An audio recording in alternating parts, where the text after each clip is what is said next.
نظر اتارنے کے لیے شیخ یونس صاحب فرماتے تھے 3 مرتبہ درود شریف، 3 مرتبہ سورہ فاتحہ، 3 مرتبہ آیت الکرسی،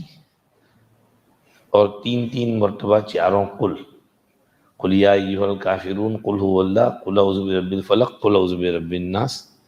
اور پھر 3 مرتبہ درود شریف، یعنی اول آخر 3 درود شریف، اور بیچ میں سورہ فاتحہ، الحمد شریف، آیت الکرسی، اور چاروں قل 3 بار، سب 3 بار پڑھنا ہے، پھر دم کر دینا ہے جس پر دم کرنا ہو، اس سے نظر اتر جاتی ہے۔ شیخ یونس صاحب کے ساتھ ہم مدینہ شریف میں تھے، تو شیخ کے ایک شاگرد ہیں احمد عاشور، وہ شیخ کے پاس حدیث پڑھنے آتے تھے، بخاری شریف کی قرات کرتے تھے، شیخ کو ان سے بہت محبت تھی، تو عصر بعد قرات ہوئی، پھر مغرب کے لیے وہ ہم کو حرم اتارنے کے لیے آئے اپنی گاڑی میں، تو شیخ فرمانے لگے احمد تیرا منہ کیوں اتنا پھیکا ہے، پیلا پیلا ہے، تجھ کو نظر لگ گئی ہے، وہ فلاں دوسرا آیا تھا نا، وہ تجھ سے حسد کرتا ہے تو اس کی نظر لگی ہے تجھ کو۔ مجھے کہا عبد الرحیم تم اس پر پڑھ کر دم کرو۔ اب وہ عربی لڑکا، مجھے شرم بھی آئے، میں نے چپ چاپ سے پڑھا، یہی حضرت نے فرمایا کہ یہ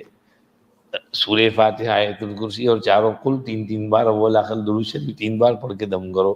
تو میں نے دھیمے دھیمے پڑھا، اور پھر وہ میں پیچھے بیٹھا ہوا ہوں، شیخ آگے ہیں، وہ ڈرائیونگ کر رہا ہے، میں نے دھیرے سے چھو کر دیا، لیکن شیخ کو تسلی نہیں ہوئی، شیخ نے خود ہی پڑھنا شروع کر دیا، اور آواز کے ساتھ پڑھے شیخ، اور اتنے میں وہ حرم شریف بھی آ گیا، اس نے گاڑی کھڑی کی تو شیخ نے اس کا سر یوں پکڑ کے یوں کھینچا، چھو، وہ بھی دیکھ رہے شیخ کو۔ پھر میں شیخ کو پکڑ کے اندر چل دیا حرم میں۔ اس وقت شیخ ایک طرف سے لاٹھی پکڑتے، دوسری طرف سے میرا ہاتھ پکڑتے تھے،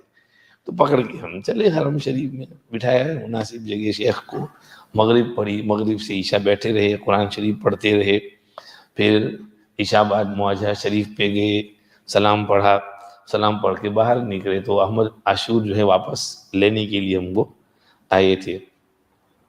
تو گاڑی میں بیٹھتے ہی شیخ نے چہرہ دیکھ کر کہا عبد الرحیم دیکھو اس کا چہرہ اب کیسا لال لال ہو گیا ہے، اور نظر اتر گئی، وہ پڑھنے دم کرنے کا فائدہ ہوا۔